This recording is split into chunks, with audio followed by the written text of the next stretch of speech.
Bonjour à tous, bienvenue dans le deuxième TP du chapitre 3. Dans cette vidéo, on va rappeler c'est quoi la forme normale de Chomsky. On va expliquer comment transformer une grammaire hors contexte dans sa forme normale de Chomsky. Et on va terminer en répondant à la question de l'appartenance d'un mot à un langage hors contexte. Rappelons d'abord qu'est-ce que c'est que la forme normale de Chomsky. Une grammaire hors contexte est sous sa forme normale de Chomsky, on va souvent dire simplement sous sa FNC, si ces règles sont de la forme suivante. Donc les règles de la grammaire doivent être de la forme A va vers BC ou A va vers X, où A, B et C sont des variables. Les variables à droite ne peuvent pas être la variable de départ et X est un terminal. On va permettre aussi la règle variable de départ va vers le mot vide. Donc en fait, il y a simplement 3 règles qui sont acceptables dans la forme normale de Chomsky. Variable va vers 2 variables non initiales, variable va vers terminal ou variable initiale va vers le mot vide. Toute grammaire hors contexte peut être transformée en sa forme normale de Chomsky. Pour ce faire, on utilise l'algorithme 3.1 que vous avez vu dans les vidéos théoriques. On va faire un exemple ici avec une grammaire qui est hors contexte et on va la transformer en sa forme normale de Chomsky. La grammaire G ici n'est pas dans sa forme normale de Chomsky pour plusieurs raisons. Premièrement, ici, S va vers ASA a 3 variables et non 2. Aussi, on a à droite la variable S qui est la variable initiale. Une autre raison est que ici on a S va vers terminal variable, c'est pas permis, il faut que ce soit variable variable soit terminal. Pas permis non plus, il y a variable vers variable, on doit avoir 2 variables à droite. Et finalement, pas permis non plus, on a une variable qui va vers le epsilon et ce n'est pas la variable initiale. Donc on va transformer chacune de ces règles-là de manière à ce qu'elles respectent la forme normale de Chomsky en utilisant l'algorithme 3.1. Première chose à faire dans l'algorithme 3.1, c'est ajouter une nouvelle variable initiale. Ici, notre variable initiale, c'était S, et on va maintenant utiliser la variable initiale S0. Ce que cet ajout règle, c'est que maintenant, à gauche, on a une variable initiale qui n'apparaît nulle part à droite. Ensuite, l'algorithme 3.1 nous donne comme tâche d'éliminer les règles variable va vers mot vide. Ici, la seule règle qui ne respecte pas cette condition, c'est B va vers epsilon. Donc, on doit retirer cette règle-là. Et à chaque fois qu'une règle nous donne un B, on doit permettre que celle-ci donne le mot vide. Donc ici, on a, disons, S va vers ASA ou S va vers AB. Puis on doit rajouter la règle S va vers A epsilon. Donc simplement A. Même chose ici, on a un appel à B. Donc on va avoir en plus de ici B, on va avoir la règle epsilon.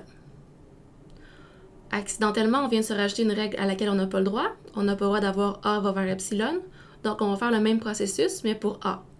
On va retirer cette variable-là. Et ici, on va rajouter à tous les appels vers A, un appel vers le mot vide. Donc, partout où on appelle A, c'est-à-dire ces 2 cas ici, on doit rajouter un appel lorsque A est vide. Donc, mot vide SA ou AS mot vide. Écrit plus proprement, après l'élimination des règles A va vers epsilon et B va vers epsilon, on se retrouve avec la grammaire suivante. La grammaire est toujours pas dans sa forme normale de Chomsky. On va poursuivre l'application de l'algorithme 3.1. On va retirer les règles unitaires. Pour retirer les règles unitaires, c'est-à-dire les règles de la forme variable vers variable, on remplace les appels à la variable par les appels qui sont atteints à partir de cette variable.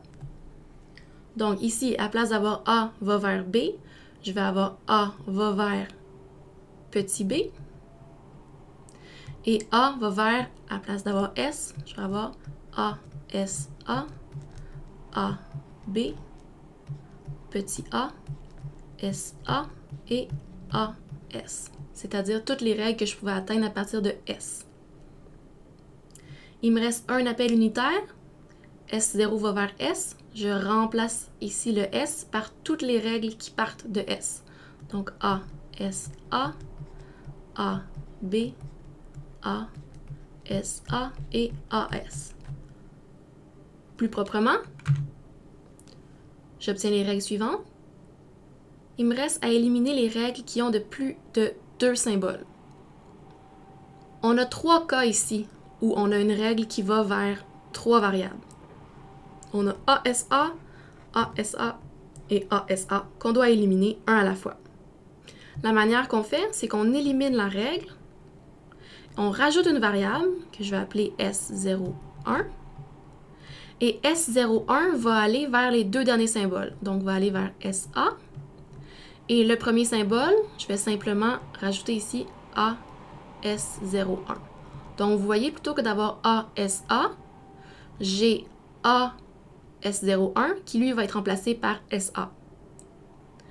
Je fais ça ainsi de suite pour la deuxième fois où j'ai une règle non unitaire et une dernière fois ici. Au total, ça me donne les règles suivantes. On observe ici que toutes les règles sont de la forme variable va vers soit un terminal, soit 2 variables, soit une variable et un terminal. Donc, il nous reste à gérer le cas terminal-variable, variable-terminal. On appelle ça les règles mixtes. Donc ici, ça c'est une règle mixte, ça c'est une règle mixte, ça c'est une règle mixte. Le reste, c'est des règles qui vont de variable à paire de variables ou variable va vers terminal. Comment on fait pour les retirer? Les variables mixtes, les règles mixtes, pardon. Tout ce qu'on a à faire, c'est de rajouter une deuxième variable, en fait une énième variable, qui, elle, va rajouter le terminal. Donc ici, j'ai rajouté la variable S0- et S0- c'est simplement elle qui va mapper vers le A. Donc on fait ça ainsi de suite pour toutes les règles mixtes. Au total, on rajoute beaucoup de variables à notre grammaire, mais à la fin, vous pouvez observer que les règles sont de la forme variable va vers variable ou variable va vers terminal. Donc la grammaire ici qui est assez grosse et assez compliquée est équivalente à celle avec laquelle on a commencé, mais elle est sous sa forme normale de Chomsky. Il n'y a pas une seule forme normale de Chomsky par grammaire. En fait, il y en a plusieurs. Ici, je vous donne un exemple qui est parfaitement équivalent, mais un petit peu moins compliqué, qui a exactement le même langage que la grammaire de départ et qui est également dans sa forme normale de Chomsky. L'avantage qu'une grammaire a quand elle est sous sa forme normale de Chomsky, c'est qu'il est plus facile de déterminer si un mot est dans le langage. Question importante. Comment savoir si un mot est généré par une grammaire hors contexte? Par inspection, c'est toujours assez long. Par contre, si elle est dans sa forme normale de Chomsky, il existe un algorithme polynomial qui, sur entrée mot et description de la grammaire, nous donne en sortie oui si le mot est dans la grammaire ou non si le mot n'est pas dans la grammaire. Cet algorithme-là est appelé l'algorithme CYK pour Koch, Younger et Kasami. C'est 3 chercheurs qui ont indépendamment trouvé le protocole pour déterminer si un mot est dans la grammaire hors contexte ou non, à condition que la grammaire soit dans sa forme normale de Chomsky. L'algorithme CYK fait la chose suivante. Il reçoit en entrée un mot, W, qui est de longueur n, et la description d'une grammaire hors contexte dans sa forme normale de Chomsky.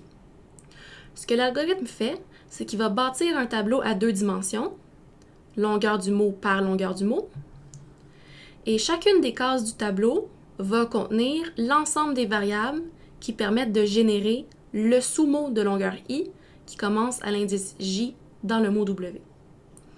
Écrit comme ça, dit comme ça, c'est pas très clair. On va faire un exemple d'exécution de l'algorithme qui va vous satisfaire. Comment l'algorithme fonctionne pour remplir les cases du tableau?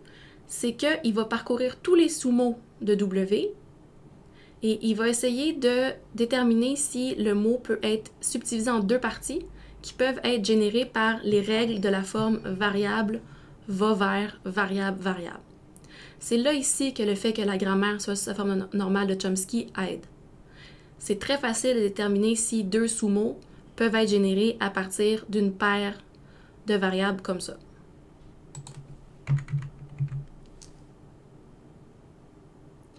Voyons ensemble du pseudocode qui remplit les conditions de l'algorithme CYK. Le pseudocode est le suivant. C'est un algorithme qui reçoit en entrée un mot W de longueur n et la description d'une grammaire hors contexte sous sa forme normale de Chomsky. L'algorithme va bâtir un tableau n par n que j'ai appelé grand T. Pour commencer, l'algorithme, ici, va peupler la première colonne du tableau. Chacune des cases dans la première colonne du tableau, ça correspond à un terminal du mot. Donc, pour chacune des cases, il suffit de vérifier si le terminal est atteignable par chacune des variables. Et dans la case, on va rajouter toutes les variables qui permettent d'atteindre ce terminal. Comme la grammaire est sous sa forme normale de Chomsky, on peut facilement vérifier quelle variable permet d'atteindre quel terminal en une seule étape. Après avoir rempli la première colonne du tableau, on va passer à la deuxième colonne du tableau et la troisième et ainsi de suite. Pour la ième colonne du tableau, qu'est-ce qu'on fait? En fait, la ième colonne du tableau correspond à l'ensemble des sous-mots de longueur i de W. Chacun de ces sous-mots-là de longueur i, on va les séparer en deux parties de toutes les façons possibles. Et chacune des sous-parties, on va vérifier en regardant plus tôt dans le tableau quelles règles permettaient de l'atteindre. Donc, si je suppose qu'on peut atteindre la première partie du sous-mot et la deuxième partie du sous-mot avec les règles U et V et U et W respectivement, je vais vérifier toutes les règles de la forme variable vers paire de variables s'il y en a une qui permet d'atteindre UW. S'il y en a une qui me permet d'atteindre UW, je rajoute dans ma case cette valeur. À la fin de l'algorithme, on va avoir peuplé un tableau et dans la case T1N, ça correspond à l'ensemble des variables qui permettent de générer tous les mots de longueur n commençant à l'indice 1, c'est-à-dire toutes les règles permettant d'atteindre le mot W. Je vais regarder dans cette case-là, et si la variable initiale y apparaît, ça veut dire que la variable initiale permet d'atteindre le mot W. C'est pas très clair comme ça en termes de pseudocode comment l'algorithme est effectué. Je vais vous donner un exemple d'exécution pour un mot, puis ensuite vous reviendrez pour essayer de recomprendre l'algorithme. Une question importante pour tout algorithme, quelle est sa complexité en temps? C'est-à-dire, étant donné un mot W et une description de grammaire, combien de temps ça prend, dans le pire cas, d'effectuer l'algorithme? Dans la partie initialisation, on a une boucle de 1 jusqu'à n. Donc ça, ici, ça prend au maximum n étapes. Ensuite, on a une boucle imbriquée ici. I va de 2 jusqu'à n et j et k sont les subdivisions du mot. Alors ça me donne une complexité de n par n par n. N pour i, n pour j, n plus k. Et finalement, ici, je dois vérifier chacune des règles dans la grammaire. Donc ça, ici, ça va être multiplié par la taille de la grammaire. Donc au total, la complexité, c'est quoi? C'est n plus n par n par n par taille de la grammaire. Quelle est la complexité en temps de l'algo? C'est à peu près n au cube. Donc c'est un algorithme polynomial qui permet de déterminer si un mot est généré par la grammaire hors contexte sous sa forme normale de Chomsky. Voyons ensemble un exemple d'exécution de la grammaire suivante. Cette grammaire-là est sous sa forme normale de Chomsky. J'ai fait une petite erreur, alors permettez ma petite correction en direct. Elle est constituée de règles qui vont de variable va vers paire de variables ou variable va vers terminal. Et le mot qu'on doit déterminer s'il est dans le langage ou pas, c'est le mot AABBB.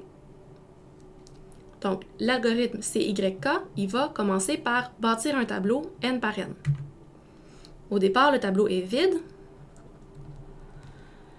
Et la première colonne du tableau, correspond aux terminaux qui construisent le mot W. Donc, commençons par l'étape d'initialisation. On va peupler la première colonne. Donc, quelles règles dans R permettent de bâtir le terminal A? Le terminal A, il y a juste une règle ici qui permet de l'atteindre, c'est grand A. Même chose, ici, grand A. Comment peut-on atteindre le terminal B? Ici, avec ma petite correction, S va vers B, on a D qui va vers B et on a B qui va vers B. Donc ici, pour atteindre le terminal B, j'ai 3 choix. J'ai S, D et B. Même chose ici, S, D et B. S, D et B. Passons à la deuxième colonne. À la deuxième colonne correspondent tous les sous-mots de longueur 2 de W. Quelles sont les variables ici? Je dois vérifier toutes les façons que je peux séparer le mot AA en deux. Le mot AA peut être séparé en deux ainsi. Grand A, grand A. Est-ce que j'ai une règle en haut qui passe d'une variable à la paire de variables AA? J'en ai aucune. Donc, j'ajoute aucun état ici. La deuxième case de la deuxième colonne correspond au mot AB. Le mot AB peut être séparé en deux de une seule façon. Et pour générer AB, on peut soit avoir les règles AS, AD ou AB. Vérifions en haut si j'ai un de ces cas-là. J'ai pas AS, j'ai pas AD, mais j'ai AB ici. Donc, C permet d'atteindre AB. Donc ici, je vais rajouter C. Passons à la troisième case. La troisième case de la deuxième colonne correspond au mot BB. Le mot BB peut être séparé en deux d'une seule façon. Est-ce que je peux bâtir les règles SS, SD, SB ou DS, DD, DB ou BS, BD, BB en haut? Mais je regarde, est-ce que j'ai SS, est-ce que j'ai SD, est-ce que j'ai SB? Non, mais j'ai DB ici, puis DB ici. Et donc, je peux atteindre DB à partir de S ou DB à partir de D. Donc, je vais mettre S, D. Dernière case de la deuxième colonne, c'est exactement le même argument. Je peux atteindre DB à partir de S ou à partir de D. On passe à la troisième colonne. La première case de la troisième colonne correspond au sous-mot AAB. Le mot AAB peut être séparé en deux de deux façons. Première façon, A suivi de AB. Pour générer A suivi de AB, je dois utiliser une règle ici avec une règle ici. Donc, est-ce que en quelque part dans les règles, j'ai AC? La réponse c'est non. AC n'appartient nulle part. Donc, ici, j'ai aucune façon pour commencer. Deuxième façon de séparer le mot en deux parties, c'est AA suivi de B. Comment je génère ça avec les règles? Mais la partie AA peut être générée avec les règles ici et la partie B peut être générée avec les règles ici. Ici, j'ai le mot vide, j'ai l'ensemble vide, il n'y a aucune règle qui me permet de générer AA, alors tout de suite, je sais que je ne pourrai pas rajouter aucune règle. Donc ici, j'ai vraiment l'ensemble vide comme règle qui me permet d'atteindre AAB. Passons à la deuxième case. La deuxième case correspond au mot ABB. ABB peut être séparé en deux de cette façon-là. Pour générer le mot ABB séparé en deux de cette façon-là, j'ai la règle A et la règle SD ici. Je regarde en haut, j'ai pas AS, j'ai pas AD. Donc ici, ça ne me rajoute aucune règle. Il y a une deuxième façon de séparer le mot ABB. C'est cette façon-là. Le mot AB est généré à partir de la règle C et le mot B peut être généré à partir de S, D et B. Oui, j'ai CD ici et j'ai CB ici. Donc ici, tantôt j'en avais rien, mais je peux rajouter S et E. J'ai trouvé toutes les manières de décomposer ABB. Je passe à la dernière case. À la dernière case correspond le mot BBB. Le mot BBB peut être séparé de deux façons, BBB qui lui peut être généré par les règles S, D, B et SD. Donc, est-ce que la paire SS, SD, DS, DD, BS ou BD apparaît en quelque part dans les règles? La réponse est non. Il me reste une autre façon de séparer le mot, c'est-à-dire BB suivi de B. Pour générer ce mot-là, j'ai SD ou SDB. Et ici, la règle DB, ici, et DB, respecte DB, DB. Donc ici, je vais rajouter S et D, c'est-à-dire les deux règles qui me permettent d'aller à DB. On a complété la troisième colonne. Passons à l'avant-dernière colonne. L'avant-dernière colonne, sa première case, correspond au mot de longueur 4, A, A, B, B. Il existe plusieurs façons de décomposer ce mot-là. Première façon, A suivi de A, B, B. A est générable à partir de la règle A et A, B, B est générable à partir de la règle SE. Ici, on a AE qui permet d'atteindre cette paire-là. Donc, AE est atteignable à partir de C. Je rajoute C ici. C'est pas la seule façon de décomposer le mot. Je peux décomposer le mot comme ça. AA, B, B, B. Par contre, ici, AA est générable par aucune variable. Donc, je sais que cette façon de décomposer-là ne va pas fonctionner. Même chose pour la dernière façon de décomposer le mot. La partie AAB ne peut pas être générable à partir d'aucune variable. Donc, première case complétée, la variable C permet de générer le mot AABB. Dernière case de la colonne 4, ça correspond au mot ABBB.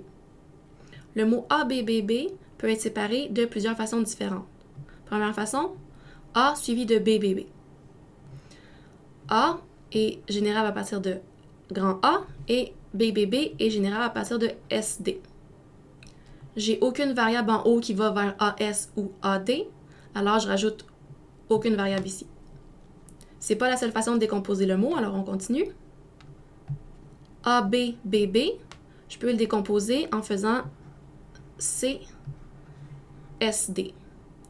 La variable S permet d'atteindre CD. Donc, je vais rajouter S ici. Il me reste une façon de décomposer le mot, c'est-à-dire A, B, B et B. Ce mot-là, je peux le générer à partir des règles SDB et SE. Par inspection en haut, je me rends compte qu'il n'y a aucune paire SS, SD, SB, ES, ED, EB. Donc, je rajoute aucune variable ici à ma case. J'ai terminé la dernière colonne. Il me reste la dernière. À la dernière colonne correspond le mot au complet. A, A, B, B, B. Il existe plusieurs façons de décomposer ce mot-là. On va commencer par la première. Est-ce que je peux générer A suivi de A, B, B, B? Je regarde les cases A et S.